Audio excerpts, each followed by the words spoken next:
Hey ladies and ladies, it's your girl Cupcake Kavar again. I just had the privilege of being able to finish the book, the light novel that the anime series is Wrong to Pick Up Girls in a Dungeon. I just finished the first volume of this book. It covers like episodes 1 through 4, 3-4-ish, which goes to show you how sometimes efficient and yet inefficient novels can be. Anyway, if for those of you who don't know, is Wrong to Pick Up Girls in a Dungeon, or Danmachi as a lot of people know it as, was originally a light novel series, then a manga series, and then an anime. It's a light novel series originally written by Fujino Omori. There are illustrations in it. Those are done by Suzuhito Yasuda, and it goes for about $14-15 US. I saw it in my local Barnes & Noble, and I have wanted light novels to be brought to the States for years. I am super excited that I was actually able to pick them up. Ironically, I'd gotten this book like last year, but I have a backload of books to go through. There are a couple of things that I noticed right off the bat as differences. They're not necessarily bad differences. I don't think they'll affect the story too terribly much, but they do affect how I perceive some of the characters. Okay, let me also say, this may have spoilers in it. If you have not seen or read the story and you don't want it to be spoiled, do not watch. If you don't plan on reading the story or watching anime, that's your decision to make or whatever. You do you. But I was always curious as to how the light novel compares to the actual anime when they adapt it. But I found that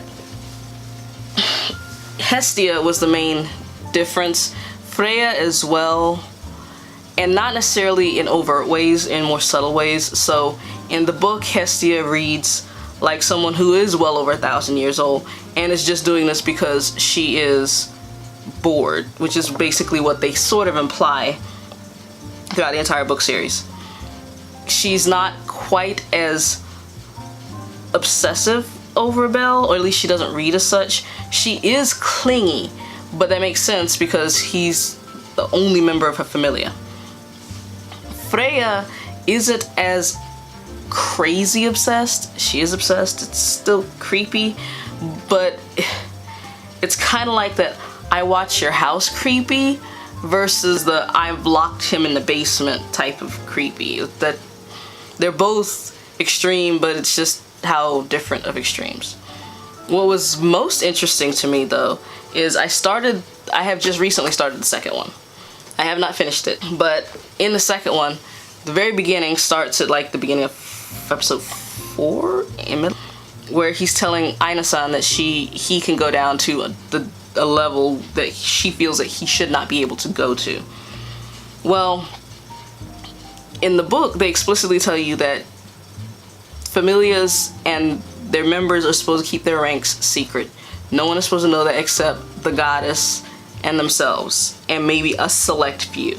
So the implication that Aina-san could just kind of go up and read his back is kind of not there. She actually has to ask permission. Kind of almost, not literally begs, but she has to convince him, basically swearing on her life that she won't tell anybody. It was basically how he proved that he was actually ready to go down to the lower section. That also explains why in the anime they were in a corner somewhere. I don't know, maybe I'm weird. I always wondered why they were in a corner.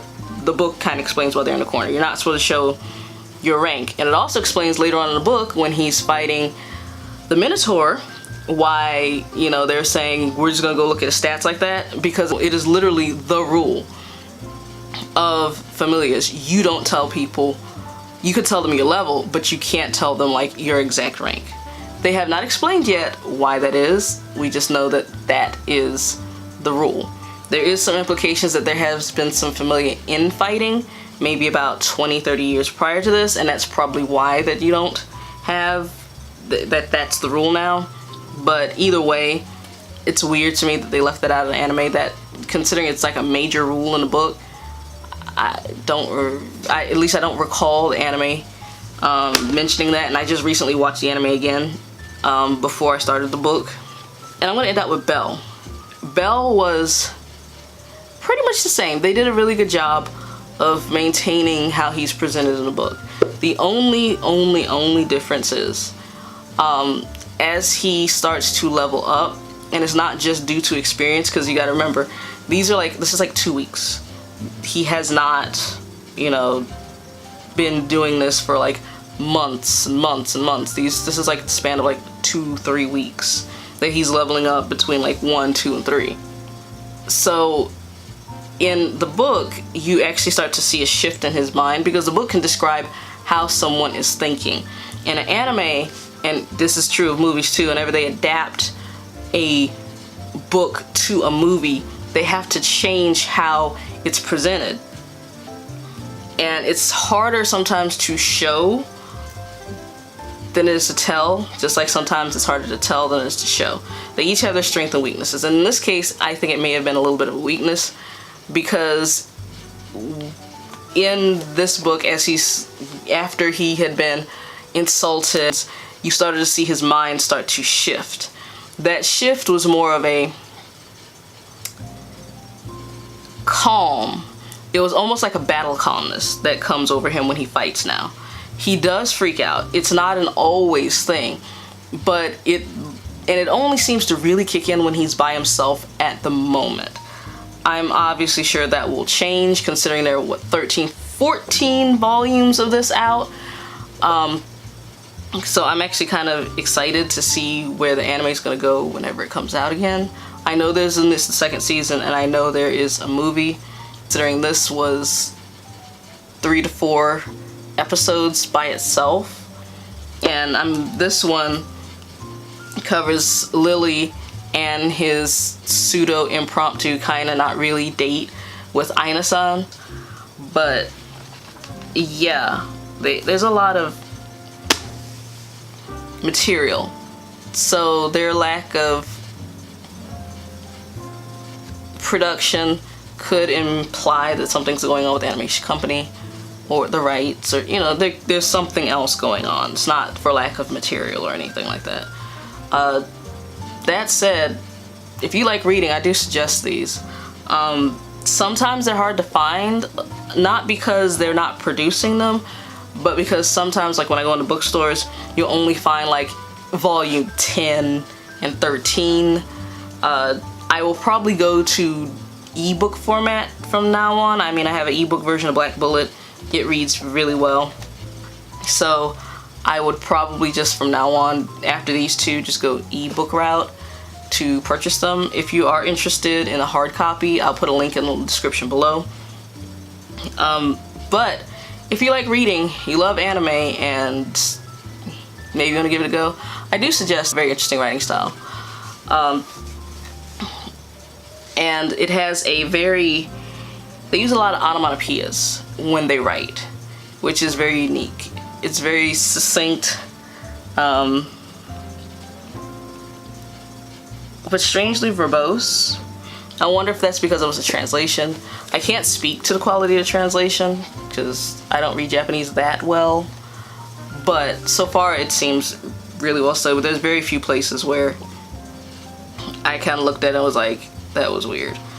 But they usually, you know, that's what the American editors are for. They're to smooth all that out. That was my review on the Danmachi Volume 1. Well, not even a review, just my thoughts on the Danmachi Volume 1. I like looking at the source material a lot because, as with anything, the foundation will usually tell me a lot about what's built upon it, and it gives me a better understanding of who the characters are or supposed to be, and how far off the point or how well they got it. And sometimes if the foundation isn't very sturdy, you could see where things would fall apart. So far, this foundation seems really sturdy. I really enjoy it, and I do suggest it for geeks like me who like anime and manga and video games. And you were probably that nerd that sat in the back of the class reading a lot.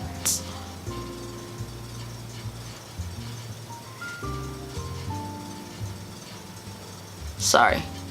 Had a flashback.